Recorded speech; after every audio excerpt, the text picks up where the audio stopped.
A number of years ago, the Central Bank of the United States, the Federal Reserve, produced a document entitled Modern Money Mechanics. This publication detailed the institutionalized practice of money creation as utilized by the Federal Reserve and the web of global commercial banks it supports. On the opening page, the document states its objective. The purpose of this booklet is to describe the basic process of money creation in a fractional reserve banking system. It then proceeds to describe this fractional reserve process through various banking terminology, a translation of which goes something like this.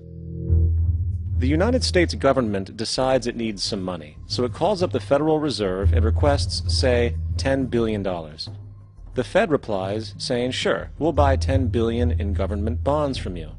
So the government takes some pieces of paper, paints some official-looking designs on them, and calls them Treasury bonds.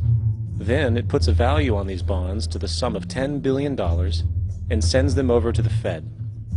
In turn, the people at the Fed draw up a bunch of impressive pieces of paper themselves, only this time calling them Federal Reserve notes, also designating a value of $10 billion to the Fed. The Fed then takes these notes and trades them for the bonds. Once this exchange is complete, the government then takes the $10 billion in Federal Reserve notes and deposits it into a bank account. And upon this deposit, the paper notes officially become legal tender money, adding $10 billion to the U.S. money supply. And there it is. $10 billion in new money has been created. Of course, this example is a generalization, for, in reality, this transaction would occur electronically, with no paper used at all. In fact, only 3% of the U.S. money supply exists in physical currency. The other 97% essentially exists in computers alone. Now, government bonds are, by design, instruments of debt, and when the Fed purchases these bonds, with money it essentially created out of thin air, the government is actually promising to pay back that money to the Fed.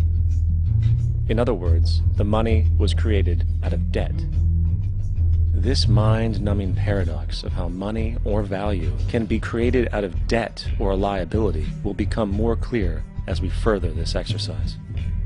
So, the exchange has been made and now $10 billion sits in a commercial bank account. Here's where it gets really interesting. For as based on the fractional reserve practice, that $10 billion deposit instantly becomes part of the bank's reserves, just as all deposits do. And regarding reserve requirements, as stated in modern money mechanics, a bank must maintain legally required reserves equal to a prescribed percentage of its deposits. It then quantifies this by stating, under current regulations, the reserve requirement against most transaction accounts is 10%. This means that with a $10 billion deposit, 10% or $1 billion is held as the required reserve, while the other $9 billion is considered an excessive reserve and can be used as the basis for new loans. Now, it is logical to assume that this $9 billion is literally coming out of the existing $10 billion deposit. However, this is actually not the case. What really happens is that the $9 billion is simply created out of thin air on top of the existing $10 billion deposit. This is how the money supply is expanded. As stated in modern money mechanics, of course they, the banks, do not really pay out loans from the money they receive as deposits. If they did this, no additional money would be created. What they do when they make loans is to accept promissory notes, loan contracts, in exchange for credits, money, to the borrower's transaction accounts. In other words, the $9 billion can be created out of nothing simply because there is a demand for such a loan and that there is a $10 billion deposit to satisfy the reserve requirements. Now, let's assume that somebody walks into this bank and borrows the newly available $9 billion. They will then most likely take that money and deposit it into their own bank account. The process then repeats, for that deposit becomes part of the bank's reserves.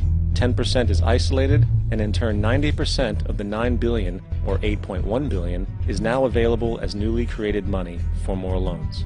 And, of course, that 8.1 can be loaned out and redeposited, creating an additional 7.2 billion, to 6.5 billion, to 5.9 billion, etc. This deposit money creation loan cycle can technically go on to infinity. The average mathematical result is that about $90 billion can be created on top of the original 10 billion. In other words, for every deposit that ever occurs in the banking system, about 9 times that amount can be created out of thin air.